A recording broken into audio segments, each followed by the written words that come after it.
ሰላም እንዲናችሁ በያላችሁ በጥል ነገር ሰላም ነው። አሽና እንዲያላችሁ እሞኝላችሁ አድብስስ ጎን ብሎ ወደች ላይክ እና ሼር ያደረጋችሁ ሐሳቦቻችን ለብዙዎች ተከፍሉ ለዚህ ኮልቢ አመሰግናችኋለሁ። ሐሳቡ ሲሞቻችሁ እንደለመዳችሁ 3000 ላይክ እንድትገጩኝ በትትና አጓብዛችኋለሁ። ዛሬ ሚዛናችን ይዘላችሁ የመጣ ነው መረጃ በትራንትናው ዕለት የዓለም ዋንጫ ፍጻሜ ላይ የአሜሪካው ፕሬዝዳንት ዶናልድ ጄ ትራምፕ ከመድረክ ላይ በግድ ነው የወረዱት። በግድ የፎቶ ፍቅር እዩኝ እኔ ምን አይነት ቅሌት ምን አይነት ውርደት ነው? ሰው ትልቅ ሀገር እየመራ ለፎቶ መስገብገብ ከፊት ለፊት እኔን እዩኝ፣ ለኔ ያጨብጭቡልኝ፣ ለኔ ቅድሚያ ስጡኝ። ምን አይነት ቅሌት ነው? ሰው እኮ ስራው ትልቅ ካደረገው ሌላው ህዝብ እሱ ጋር ፎቶ ለመነሳት እሱን ለማየት እሱን ለመስማት ህዝብ ይጋፋል እንጂ መሪ በህዝብ ፊት ከፍ ብሎ ለመታየት አይጋፋም። ነውር ነው፣ ውርደት ነው። አሁን በትናንትናው ዕለት መላ ዓለም መነጋገሪያ ነበር ያደረገው የትራምፕ የፎቶ ፍቅር የእዩኝ ፍቅር ምን ያህል ነው የሚለው ዓለም መነጋገር አድርጎት ነበር። ይሄው አልወርድም ብሎ ከመድረክ ይሄው ግግም ብሎ ብታይ ድግስ ቤት ያለ ህፃን ልጅ የዳ ልጅ ነው የሚመስለው። ይሄው አልወርድም ብሎ ዋንጫውን ሰጠ። ተመልከተው። ልጆቹ ሴሌብሬት ለማድረግ ፈልገዋል። ሂድ ሲባል አልሄድም አለ። ግግም በግድ ልጅ ትከሻውን ይዞ ዞር አረገ ከመድረክ። አሁንም ዞር አይልም ወገነቼ። ጥግ ላይ ይቆማል። ጥግ ላይ የፊፋ ፕሬዝዳንት ዞር በል በቃ ውረድላችኋል። አልወርድም ባለ በቃ ግግም። እና ምን ሲሆኑ ነው መሪዎቹ ግን እንደዚህ እፍረተ ቢስ የሚሆኑት? ምን ሲሆን ነው? ትልቅ ስትሆን የሀገር መሪ ስትሆን በሄድክበት መድረኩን ከፍ ታደርጋለህ። የጠሩትን ሰዎች በአንተ ምክንያት ይከበራሉ። ከአንተ ጋር ፎቶ የተነሱ ከአንተ ጋር ማስታወሻ ያላቸው ሰው ሁሉ በዛ ይደሰታል፣ ይከብራል እንጂ ትልቅ አገር መሪ ሆነ እንኳን የአሜሪካ ፕሬዚዳንት ሆነ አይደለም የአፍሪካ መሪዎች እንኳን መኩራት ይገባቸዋል። ለምን? አንደኛ ሚሊዮኖችን የሚያስተዳድሩ መሪዎች ናቸው። ሁለተኛ አገራቸው አብዛኛው የአፍሪካ አገሮች ውቦች ናቸው፣ በተፈጥሮ ሀብት የከበሩ ናቸው። እና ትልልቅ ሀገር ትልቅ ሀብት ያላት ትልቅ ህዝብ የሚያስተዳድር መሪ እንዴት ነው ለፎቶ የሚስገበገበው በሄደበት መድረክ? ለዛውም የዓለማችን ቁጥር 1 ኢኮኖሚና ወታደራዊ ኃይል ይዣለሁ ያለች አገር መሪ በሄደበት ሁሉ እዩኝ፣ ለኔ ቅድሚያ ስጡኝ። እንደ ህፃን እንደ ጨቅላ ነው፣ ትልቅ ሊሆን አይችልም። እውነት ነው የምላቸው። የሀገር መሪ ይሁን ቢሊዮነር ይሁን መልቲ ሚሊዮነር ይሁን የፈለገ ፕሮፌሰር ይሁን ጨቅላ ሰው መቼም አያድግም ነው ያለው። ሁሌ በእንጭጮ ነው የሚኖረው።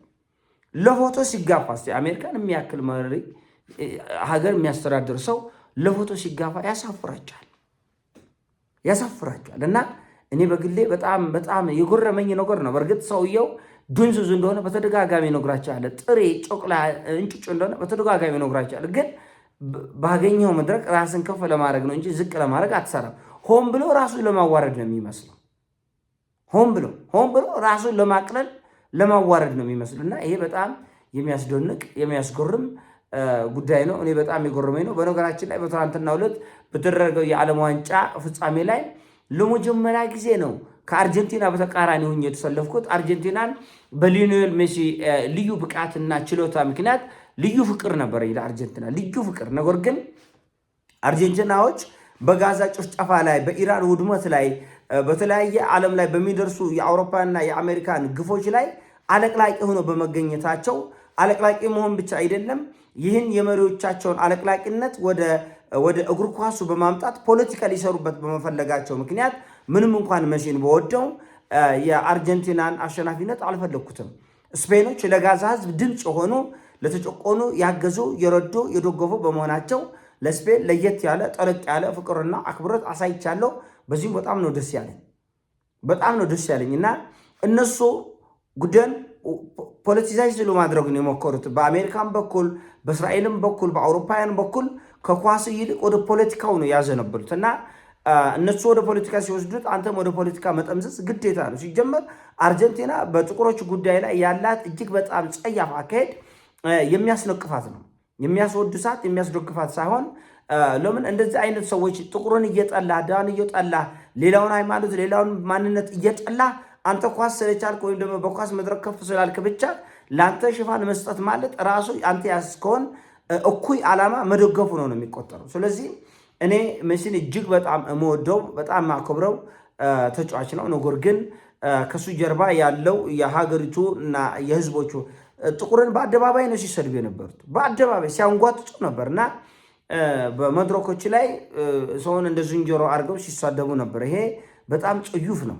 መታገስ አያስፈልግም። እኔ እንኳን ሜሲ ቆርቶ የእናቴም ልጅ የምወደው የእናቴ ልጅ ቢሆን ጓደኛ ቢሆን ወዳጄ ቢሆን እኩኝ መስመር ላይ ከተሰማራ እኔ ለአንተ ድጋፍ የለኝም። ምክንያቱም አንዳንድ ጉዳዮችን ከግለሰቦች ጋር አይደለም ማገናኘታል። አጠቃላይ ጉዳይ ነው ማየት የሚያስፈልገው። አጠቃላይ ጉዳዮች የሚፈጥሩትን ቀውስ ነው ማየት የሚያስፈልገው እና ትራምፕም ይሁን ኔታንያሁም ይሁን ሌሎች ይህን ፖለቲሳይዝ ለማድረግ ሞክሯል። በትናንትናው ዕለት እንደምታውቁት የእስራኤሉ ጠቅላይ ሚኒስትር ኔታንያሁ ከአርጀንቲና መሪዎች ጋር የማሊያ ልውውጥ ምናምን ሌላ ታሪክ ውስጥ ገብተው ነበር። ሌላ ታሪክ ውስጥ እና አርጀንቲና እስራኤልም ሆነ አሜሪካኖች የሚያደርጉት እልቂትና ጭፍጨፍ ተገቢ ነው ብሎ የሚያስቡ መሪዎች ያሉ ናቸው። እሱ ብቻ አልበቃቸው ብሎ ይህን እኩይ ሀሳባቸውን ወደ እግር ኳስ ሜዳ ይዘው በመምጣታቸው የምወደውን የማከብረውን ሜሲ ከግለሰብ ጋር አይደለም ጉዳይ አገራዊ ዓለም አቀፋዊ ጉዳዮች ላይ ስለሆነ ትኩረት የምንሰጠው እንድትሸነፍ በከፍተኛ ሁኔታ ጉጉት ነበረኝ። ይህን ተከትሎ ስፔኖች ድል በማግኘታቸው በጣም ተደስቻለሁ። አንድ እሱ ነው። ሁለተኛ እንደምታውቁት እንግዲህ ስፔን በኢራን ላይ የተደረገውን ጦርነት ተቃውማለች። በጋዛ ላይ የተደረገውን ጭፍጨፋ ተቃውማለች። በሊባኖስ ላይ የሚደርሰውን ሞትና እልቂት ተቃውማለች። ስለዚህ ለስፔን መደገፍ ግድ ነው። አረ ኳስ ፖለቲካ አይሆንም፣ ሃይማኖቱን ፖለቲካ ይሆናል። የኔ ጌታ አጉል ጅላቱን ሃይማኖትና ፖለቲካ ምን አገናኘው? ብሔር ኳስና ፖለቲካ ምን ያገናኘዋል? እና ሌሎች ሲፈልጉ ጉዳዩን ፖለቲካ ያደርጉታል። አንተ ስታመጣው ግን ፖለቲካ መሆን የለበትም። አየህ፣ ሌላ ሃይማኖቱንና ፖለቲካውን አዋህዶ አውስብስቦ ተብትቦ አንተን ለመጉዳት፣ አንተን ለማሳደድ፣ አንተን ለማፈናቀል፣ አንተን ለማዋረድ፣ አንተን ዝቅ ለማድረግ ይጠቀማል። አንተ ስትጠቀመው ግን እርኩስ ነው። መጨረሻ ጸያፍ ነገር ነው አንተ ስትጠቀመው። እና ኳሱ በተለይ ዘንድሮ የዓለም ዋንጫ በአሜሪካ እጅ ውስጥ ተግማምቷል ማለት ይቻላል። ጥቅሙ ላልቋል ማለት ይቻላል። ገና ከመነሻ አሜሪካ እኮ የአሜሪካው ፕሬዚዳንት ዶናልድ ጄ ትራምፕ በቀይ የተባረረ ተጫዋች ደውለው እኮ ያስመለሱበት እኮ ነው የዓለም ዋንጫ። ይሄ የዓለም ዋንጫ እኮ ኢራን በሜዳዋ እንዳትጫወት በልምምድ ሜዳ አሜሪካን እንዳትጠቀም እንደ ስደተኛ የግፍ ግፍ ነው የተሰራ በኢራን ላይ እና ይህ ሁሉ ግፍ እየሰሩ አይ እግር ኳስና ፖለቲካ መቀላቀል የለበትም፣ እግር ኳስና ፖለቲካን ከቀላቀልክ ትቀጣለህ ይለዋል።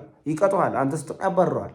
እነሱ ሲሆን ሁሉ ነገር ትክክል እና እኔ የአርጀንቲናን ሜሲ ነው የምወደው እንጂ አርጀንቲናን አልወድም።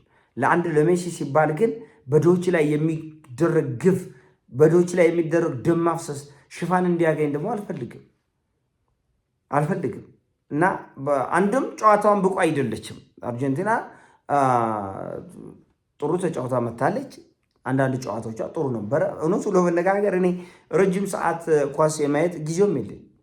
እውነቱ ለመነጋገር ከሆነ ጊዜውም አልነበረኝም። ነገር ግን ተወሰነ ኃይላት ቁጭ ብዬ ባየኋቸውም ቢሆን አንዳንድ ጨዋታዎች ላይ አርጀንቲና ጥሩ ነበረች። አንዳንዶቹ ላይ ደግሞ ተገቢ አልነበረም። ድብድብ የሚመስል እንትን ነበርና ለምሳሌ ከእንግሊዝ ጋር የነበራቸው ጨዋታ አርጀንቲናን ባልደግፍም እንኳን ከጨዋታቸው አንጻር ውጤቱ ይገባቸዋል። ደክመዋል፣ ለፍተዋል። በጣም ማራኪ ጨዋታ ነበርና ማሸነፋቸው አንዳንዴ ግድ ይሆናል። ባትወደውም በብቃት ሲያሸንፍ ቆመ የምታጨበጭበላቸው ነገር አለ። ያ ጨዋታ ጥሩ ነበር። አልፈነጠስኩም፣ እኔ አልተደሰትኩም። ነገር ግን ስለለፉ ስለደከሙ ይገባቸዋል የሚል ሀሳብ ነበር። ትናንትና ከስፔን ጋር በነበረው ጨዋታ ግን አይገባቸውም፣ ፍጹም አይገባም። አርጀንቲና አይገባትም ነበር ውጤቱም። ስለዚህ እግር ኳስ ስለሚገባው አድልታለታለች። በትናንትናው ዕለት ትራምፕና የስፔኑ መሪ ሳንቼዝ ተገናኝተው ነበረ። ያው ከሰላምታ በቀር ሌላ ጉዳይ አልነበራቸውም። ለምን ጠላትነት እንደምታውቁት እንግዲህ ስፔን በኢራን ጦርነት ትራምፕ አግዘኝ ብሎ ሲያለቅስ አይመለከተኝም እዚህ ውስጥ እኔ አልገባም ብሎ ምላሽ በመስጠቱ ምክንያት በዚህ የአሜሪካው ፕሬዚዳንት ዶናልድ ትራምፕ ስፔን ላይ ከፍተኛ የሚባል ታሪፍ ጥለዋል። በጣም ብዙ ጸያፍ ስድቦችን ስፔን መሪዎችን ተሳድበዋል፣ አንጓጠዋል። ፖለቲካዊም ወታደራዊም ተጽዕኖዎችን በከፍተኛ ሁኔታ ኢራን ስፔን ላይ ለመፍጠር የሚችሉትን ሁሉ ተፍጨርጭሯል። አልተሳካላቸውም። ስፔን ትልቅ አገር ነው። በእርግጥ ከአርጀንቲና ጋር የባሪያን የገዢና ተገዢ የድፍጣጭና የጨፍላቂነት ታሪክ አላቸው። 300 ዓመት አካባቢ ስፔን አርጀንቲናን ቀጥቅጣ ገዝታለች። ከዛ ደግሞ እንግሊዝ ቀጥቅጣ ገዝታለች። በዚህ ሁሉ ቅጥቅጣ ውስጥ አልፎ ነው እንግዲህ ሌላውን ለማንጓጠጥ ድፍረት ያገኙት። ኤኒዌይስ ይሄ በጣም አሳፋሪ ነው። ኤኒዌይስ የኔ ሀሳብን ኤኒዌይስ አበዛሁባችሁ እንዴ? ኤኒዌይስ ይሁን እሺ። ይሄን ሀሳብን አሳሲሞቻችሁ ላይክ አድርጉልኝ።